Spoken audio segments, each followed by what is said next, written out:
का मनुष्याचं जीवन हे संघर्षमय असते, सगळ्यांचंच असते आपापल्या परीने, पण मला जास्त संघर्षमय आहे. मग आता तिच्या भावाला आमच्या मामाने आणलं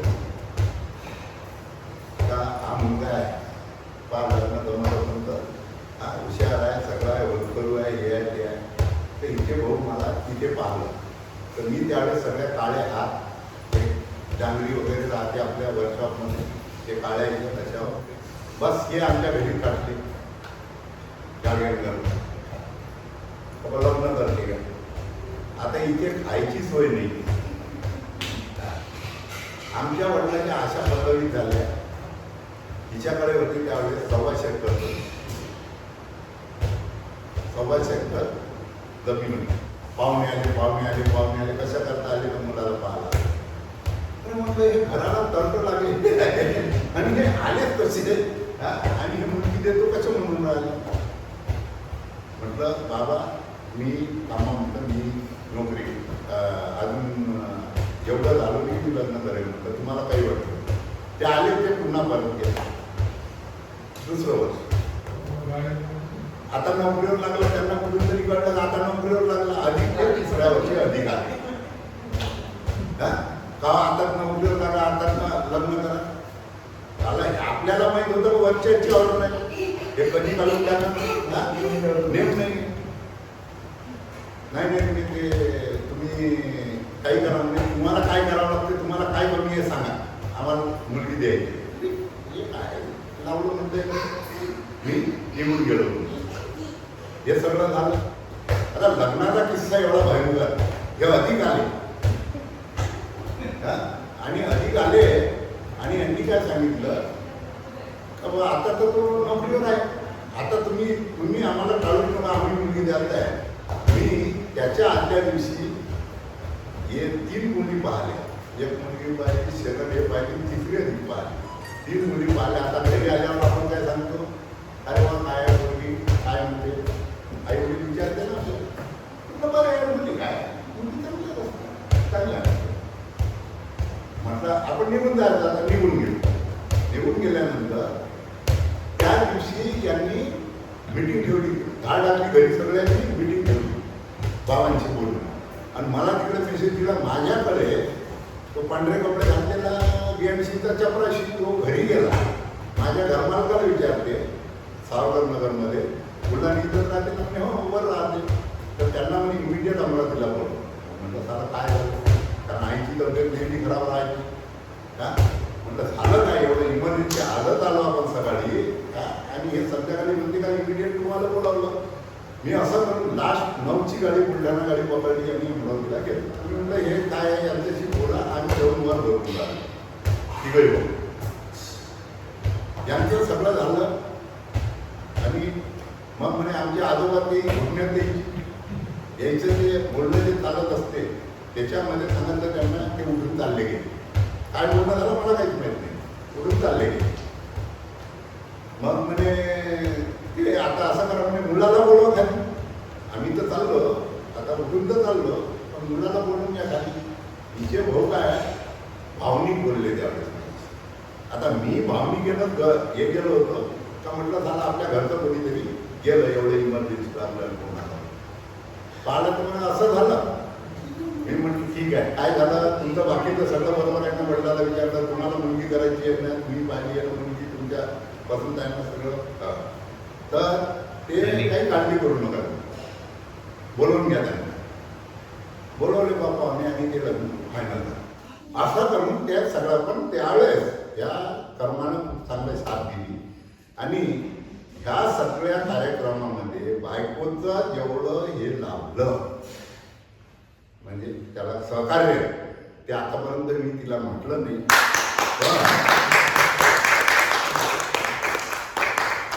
सगळ्यात चांगलं सहकार्य तिने आयुष्यामध्ये म्हणाली. साहेब एवढं तुम्ही बोलले सगळं हे तुम्ही हे बोलले याच्यातून सगळं गेला. नाही माझं नेचर काय आहे कसं होतं, आपण कसं राहिलेलो ते आहे एवढं सॉफ्ट नेचर नव्हतं. केव्हाच नव्हतं एवढं सॉफ्ट नेचर. मी एकदम म्हणजे तमसेट स्वभावाचा आणि कोणाची न ऐकणारा इस्पाऱ्या विस्पारावाला माणूस होतो आधीपासून. त्याच्यात हा आजचा माझा जो बदल नेचरमध्ये किंवा सगळ्या याच्यामध्ये झालेला आहे तो फक्त तिच्यानं. कारण तिने कधी म्हटलं नाही की तुम्ही भावाचं करू नका, तुम्ही याचं करू नका, त्याचं करू नका. म्हणजे जे कुटुंबाशी चालत राहिलो त्याच्यामध्ये आजपर्यंत मी ऐकलं नाही की कोणती बाई अवयव तरी नका करू, हे तरी नका देऊ, ते तरी नका देऊ असं म्हणत असते. कमीत कमी तेवढं तरी म्हणते. पण तिने कधी म्हटलं नाही मी सगळं दिलं तरी चालेल आणि मी तशाच प्रकारे केलं. परंतु त्यातही मला आनंद जे आहे का ते सेटल झालं. ते काय झालं हा. मला आनंद आहे. मी त्यांना बदुआ नाही दिला, हा. मी दुआ दिली तर तुम्ही सुखी राहा. तर ते सेटल झाले आणि वरच्यानी माझ्यासोबत दोन्ही पुरं मला दिले. बिलकुल. या पुरांनी माझ्यापेक्षा जास्त सध्या सुख दिलेलं आहे मला. म्हणून म्हणतो काय ह्या लोकांना तसे आपण कुठल्या, कारण माणूस म्हटलं का बायकोचे रूल तसे जाणत नाही. आपण नाही तुझं बरोबरही असलं तरी तुझं चुकलंच म्हणून त्या माणसाचा पण धर्म आहे. परंतु ह्या याच्यामध्ये जेवढा साथ दिला आणि आज जो वेळ आजचा पाहायला मिळाला तो फक्त तिच्यामुळे. आणि माझे मुलं म्हणले त्यांच्यामध्ये जी चांगली प्रवृत्ती आली आहे ती पण तिच्याचमुळे. महत्वाचं हे आहे बोलायचं आहे की त्या तुमच्यापेक्षा चांगल्या याच्यातून येऊन सांभाळून घेतलं हे खूप महत्वाचं आहे. कारण तिच्याकडे काही नाही टाकायला माणसं होती. त्यांच्याकडे होतं तरी त्यांनी बसायला जागा नव्हती. एवढं धनधान्य भरलेलं राहायचं घरामध्ये. आणि तिला मी जे लग्नाला नेलं होतं फक्त एक 15 ग्रॅमचं का 20 ग्रॅमचं ते सोन्याचं घेतलं होतं. त्याच्यावर सगळं पॉलिशचं नेलं होतं. पण तिने हे सगळं माहीत असल्यानंतर कधी नाही म्हटलं. परंतु तिला आज जी कंडिशन आहे का तिला जे हवं होतं ते सगळं तिला माझ्याच्यात जेवढं होतं तेवढं करून दिलं. आणि तिच्या स्वभावामुळे आज आम्ही इथे स्टँड आहे आणि आमचं घर स्टँड आहे. एवढंच बोलून मी माझं फर्स्ट इयरला ॲडमिशन घेतली नाही बी ए फर्स्ट इयर. मग कॉलेजमध्ये जायची. सगळ्या आता माझ्या बरोबरीच्या किंवा थोड्या मोठ्या किंवा बरोबरीच्या त्या म्हणायच्या बहिणी तुमचं लव्ह मॅरेज आहे का? आई एवढी तुम्ही एवढ्या म्हणलं नाही अरेंज मॅरेज आहे. मग आधी मी तिथे राहायची तर वाटलं मनात एक की पसंत असेल जबरदस्तीने केलं असेल थोडंसं वाटत होतं. त्यांनी माझं न्यूनगंड कमी केलं. मला त्याचं मी चांगली नाही सुटेबल नाही आहे असं आपल्याला वाटायचं. पण त्यांनी मला असं कधीच म्हटलं तू स्मार्ट दिसते. मला माझं माहिती बाकीच्या पण पाहतो न्यूनगंड माझा कमी केला. माझ्या आधीपासून माझा न्यूनगंड होता की बाकी सगळे चांगले आहे. मी एक थोडं वडिलांसारखी असल्यामुळे मी असे तर त्यांनी माझा न्यूनगंड काढला मेन. आणि बाकी त्यांनी प्रेम मला दिलं. मी जेवढं दिलं तेवढंच त्यांनी. आणि हळूहळू ते पण आहे मी दिसते तेवढे कठोर नाही बोलून जाते. आणि दैवी देणगी म्हणजे मुलं तर माझे सोन्यासारखे आहे. जावई सून पण फॅमिलीला सुटेबल मिळाली हे एक नशीबच आहे ना. काय पाहिजे अजून काहीच पाहिजे नाही. म्हणजे आज आम्ही सुखी फॅमिली म्हणून आहे. म्हणजे काही कमी नाही. मुलगा काही कमी करत नाही, मुलगी नाही करत. आणि सून पण जेवढा आदर तिथे द्यायचं तेवढं. बस बाकी काय अपेक्षा असते आपल्या काहीच.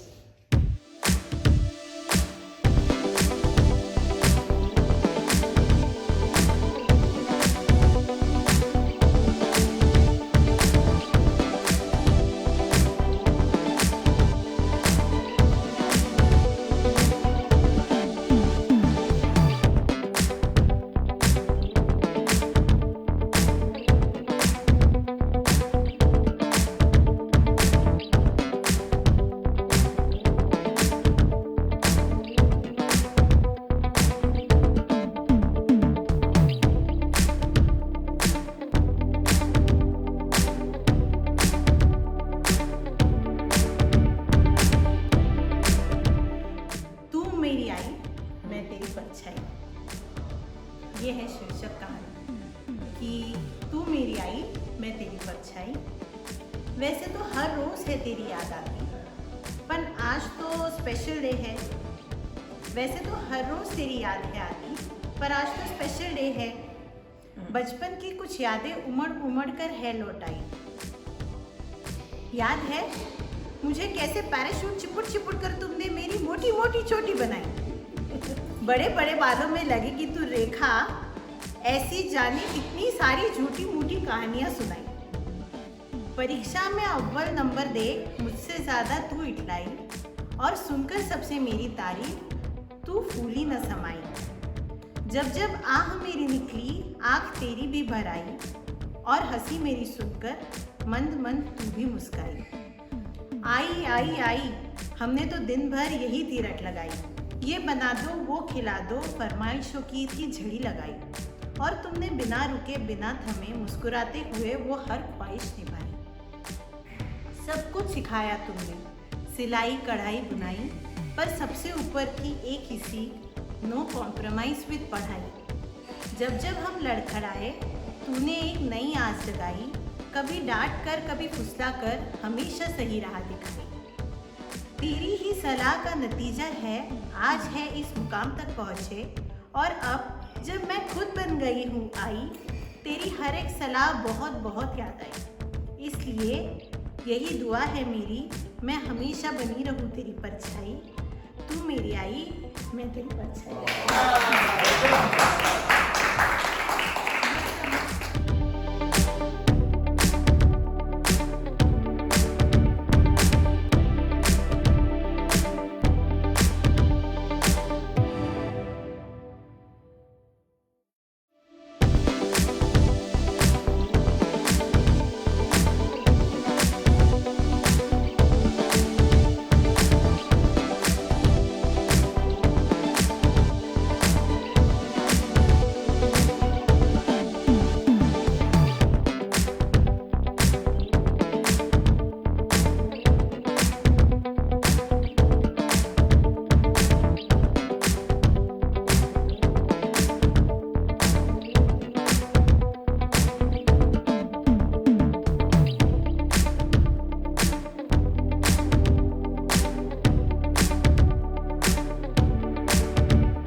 पवेलियन ॲट नागपूर, पण मन सगळं तिथेच आहे तुमच्यामध्ये.